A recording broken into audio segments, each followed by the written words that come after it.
Hello students, last video में हमने discuss किया था कि दो करंट कैरिंग कंडक्टर्स के बीच में कितना फोर्स लगता है और उसका फॉर्मूला जो हमने बनाया था that was mu naught upon 4 pi I1 I2 upon r. मतलब इनके बीच का डिस्टेंस अगर आर है, दो कंडक्टर्स के बीच में, इसमें करंट फ्लो कर रहा है I1, इसमें करंट फ्लो कर रहा है I2, तो they will attract each other. ये दोनों कंडक्टर्स एक दूसरे को अट्रैक्ट करेंगे और कितनी फोर्स के साथ करेंगे, इतनी फोर्स के साथ करेंगे। तो this is the force per unit length of conductor, right. अब बच्चों हमें आज डिस्कस करना है कि torque experienced bye a current loop in a uniform magnetic field. मैं आपको पूरी बात समझाता हूँ, है क्या कहानी आज की। देखिए, मान लेते हैं हमारे पास यहाँ पर दो मैग्नेटिक पोल्स हैं, नॉर्थ पोल और साउथ पोल, जिसकी वजह से मैग्नेटिक फील्ड यहाँ पर इस तरह से बनेगी। अब इस मैग्नेटिक फील्ड में यहाँ से यहाँ मैग्नेटिक लाइंस ऑफ फोर्स जाएंगी। इस मैग्नेटिक फील्ड में हम एक करंट कैरिंग लूप को प्लेस कर देंगे। तो मान लेते हैं हमारे पास एक करंट कैरिंग रेक्टेंगुलर लूप है, जो हमने इसको यहाँ पे प्लेस कर दिया। अब इसका नाम रख लेते हैं ABC एंड D।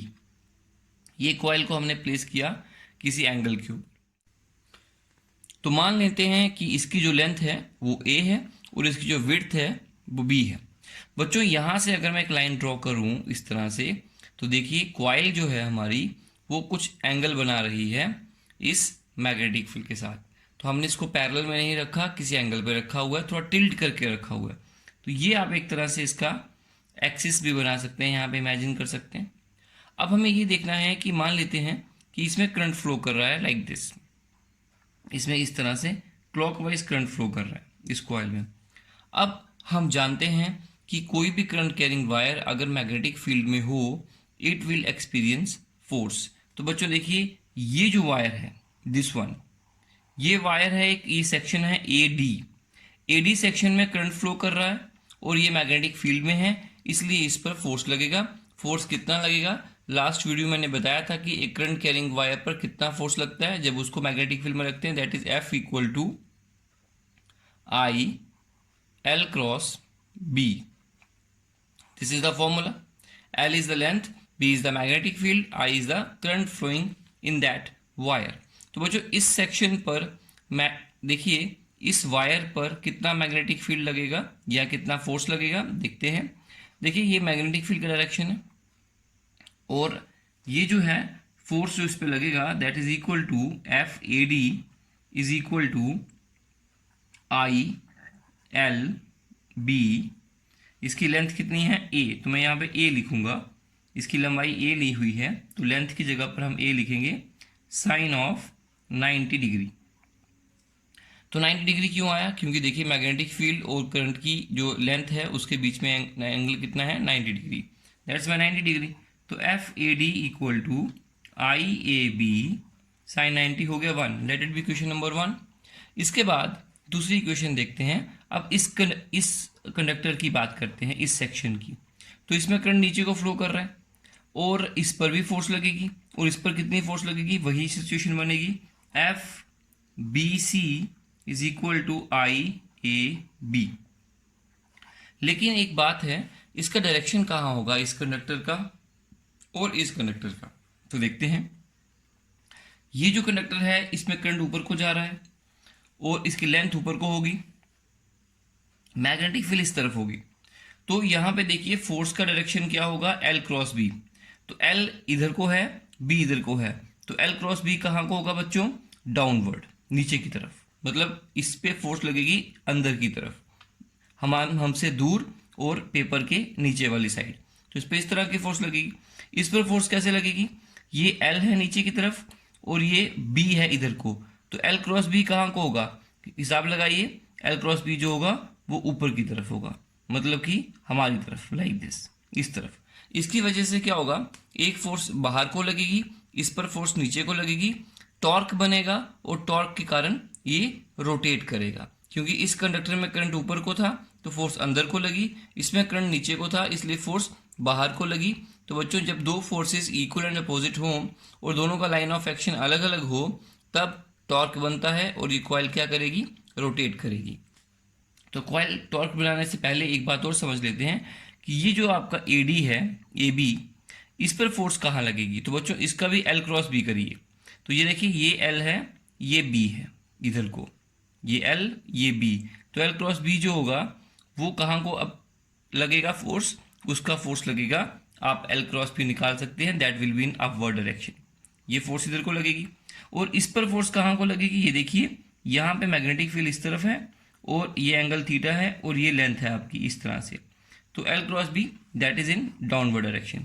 तो बच्चों ये फोर्स ऊपर को, इस पार्ट पे फोर्स ऊपर को लगेगी, इस करंट कैरिंग कॉइल पे फोर्स नीचे को लगेगी। दोनों फोर्स का लाइन ऑफ एक्शन सेम है, they will cancel each other. तो ये दोनों एक दूसरे को कैंसिल कर देंगी, बचेंगी सिर्फ ये वाली।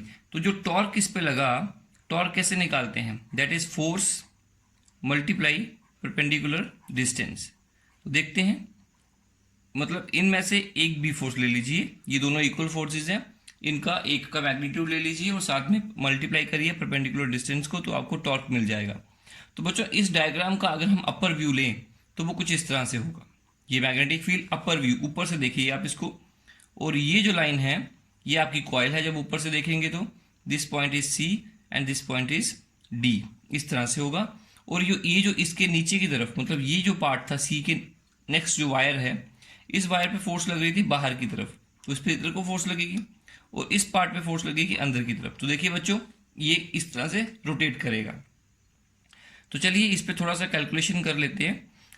सबसे पहले हम इसका मेजरमेंट करेंगे। देखिए बच्चों, एक फोर्स इधर को लग रही है, एक फोर्स इधर को लग रही है। अब अगर हम यहाँ से परपेंडिकुलर ड्रॉ करें इस तरफ, ये देखिए, तो एक फोर्स ये है एफ, इसका नाम रखेंगे बी सी, और एक फोर्स ये है एफ ए डी। इन दोनों के बीच का परपेंडिकुलर डिस्टेंस बताइए, तो वो ये होगा इस तरह का। अब ये देखिए, ये एंगल थीटा है, तो इसका मतलब होगा कि आपका ये एंगल भी थीटा होगा, मतलब ये एंगल भी थीटा होगा। तो ये जो ट्राइंगल है आपकी, इस ट्राइंगल में देखिएगा आपका ये जो है, this is called perpendicular distance, ये दिस लाइन। तो ये परपेंडिकुलर नहीं है, पर इसकी जो विड्थ है, इसकी जो लेंथ है वो बी है। देखिए इसकी लेंथ कितनी है, बी है, यहाँ से लेके यहाँ तक का लेंथ बी था, तो ये बी लिखा। तो अगर ये बी है, ये हाइपोटेन्यूज होगा, ये बेस होगा, तो ये कितना होगा, that will be B cos theta. बिल्कुल सही। तो कैसे लिखेंगे इसको, फोर्स का वैल्यू लिखो, इन दोनों में से कोई एक फोर्स ले लीजिए, मान लीजिए एफ ए डी ले लीजिए, multiply perpendicular distance, that is B cos theta. तो that is equal to, F A D का वैल्यू है I A B into B cos theta, that is equal to I A B B cos theta, and that is equal to I, what is A into B, A is the length, B is the width, तो it is area A B cos theta. बच्चों this is the torque acting on the coil, जिसकी वजह से वो coil क्या करेगी, rotate करेगी। अगर बच्चों नंबर ऑफ टर्न्स इस कॉइल के n हों तो फिर क्या फॉर्मूला होगा, मैं लिख देता हूं, if n is the number of turns of coil then torque is equal to N I A B cos of theta. ये आ गया फॉर्मूला। अब इसमें याद रखिए, where theta is what, theta है angle between plane of coil and magnetic field. Magnetic field और coil के प्लेन के बीच का जो एंगल होगा वो है थीटा। तो बच्चों याद रखिएगा ये एंगल कौन सा है, क्योंकि न्यूमेरिकल्स में थोड़ा कंफ्यूज करेंगे आप लोगों को। ये थीटा जो होगा वो कॉइल के प्लेन और मैग्नेटिक फील्ड के बीच का होगा। तो फाइनली हमने आज क्या कंक्लूड किया, हमने यहाँ पे ये लर्न किया कि अगर एक करंट कैरिंग कॉइल को यूनिफॉर्म मैग्नेटिक फील्ड में प्लेस करेंगे तो दैट विल रोटेट, उस पर टॉर्क लगेगा और टॉर्क लगने से वो रोटेट करेगी। अब बच्चों इसी की हेल्प से, इसी कॉन्सेप्ट का यूज करके हम कुछ डिवाइसेस को बना सकते हैं। जैसे उनमें से एक डिवाइस है गैल्वेनोमीटर। तो बच्चों मूविंग कॉइल गैल्वेनोमीटर एक ऐसा डिवाइस है जो करंट को मेजर करता है और उसका प्रिंसिपल ये कॉन्सेप्ट है जो आज हमने पढ़ा। तो नेक्स्ट वीडियो में हम डिस्कस करेंगे मूविंग कॉइल गैल्वेनोमीटर। तो चलिए बच्चों इसी टॉपिक के ऊपर एक न्यूमेरिकल करते हैं। न्यूमेरिकल का डायग्राम हमारे सामने है। हमारे पास यहाँ मैग्नेटिक फील्ड है जिसका मैग्नीट्यूड है 1 Tesla. Tesla is the SI unit of magnetic field. Sorry, it's actually 3 Tesla, it's given 3 Tesla. और इस मैग्नेटिक फील्ड में हमने एक कॉइल को प्लेस किया जिसमें 10 एम्पेयर करंट फ्लो कर रहा है और इस कॉइल को हमने 60 डिग्री पर प्लेस किया हुआ है। तो देखिए यहाँ पर कॉइल का जो प्लेन है, जो कॉइल का प्लेन है उसका और इसका, ये जो आपकी मैग्नेटिक फील्ड है इसके बीच में 60 डिग्री के एंगल है। तो याद रखिएगा एंगल किस किस के बीच में है वो ध्यान रखना है। ये हमने लिख दिया यहाँ पे। इसके अलावा लेंथ कितनी दी हुई है इस कॉइल की, that is 40 centimetre, breadth 20 centimetre है। तो आपको कैलकुलेट करना है कि इस पर टॉर्क कितना लगेगा। तो बच्चों आप जानते हैं कि टॉर्क का फॉर्मूला होता है NIAB cos of theta. Here theta is the angle between plane of the coil and magnetic field. N is what? N कितना है, नंबर ऑफ टर्न्स, तो हमें गिवन में है 100 टर्न्स है। करंट कितना है 10 एम्पेयर। एरिया कितना है कॉइल का, तो बोलेंगे 40 इंटू 60। तो you need to convert it. तो आप लिखो 40 into 10 power minus 2 metre equal to 20 into 10 power minus 2 metre. तो लिखिए यहाँ पे 40 into 10 power minus 2 multiply 20 into 10 power minus 2। ये आ गया बच्चों एरिया, लेंथ इंटू ब्रेड्थ करके आया, into 3 is the magnetic field, into cos of 60 degree. तो ये बच्चों हमने वैल्यूज भर दी सारी की सारी। अब आप इजीली कर सकते हैं इसको। 4 टू ज़ 8, 8 3 ज़ 12, तो यहाँ पे हमारे पास आएगा 12। ओके, अब जीरो गिनते हैं। 1 2 3 4 5, यहाँ पर टोटल 5 जीरो हैं और यहाँ पर -4 जीरो भी हैं। तो मैं लिखूंगा 10 पावर 5 माइनस 4 और साथ में इंटू ये इसका रह गया, तो cos 60 होता है 1/2, दैट इज इक्वल टू, यहाँ से आगे आएगा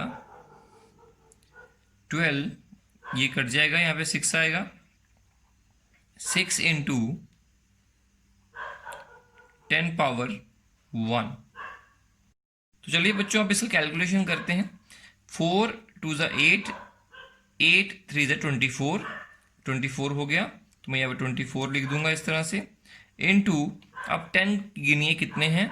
देखिए यहाँ पर है 1 0, 2 0, 3 0 और 2 5 0, तो 5 0 आ गए और यहाँ पे है -2 और यहाँ पे -2, तो -2 लिखेंगे, तो ये 4 हो जाएगा, into cos 60 degree, that will 1/2 and that is equal to, ये 12 से कटेगा, 12 into 10 power 1, that is equal to 120 newton metre. तो बच्चों this is a torque acting on the this coil. तो दिस इज अ रिजल्ट। इस तरह से हम इस रिजल्ट को कैलकुलेट कर सकते हैं।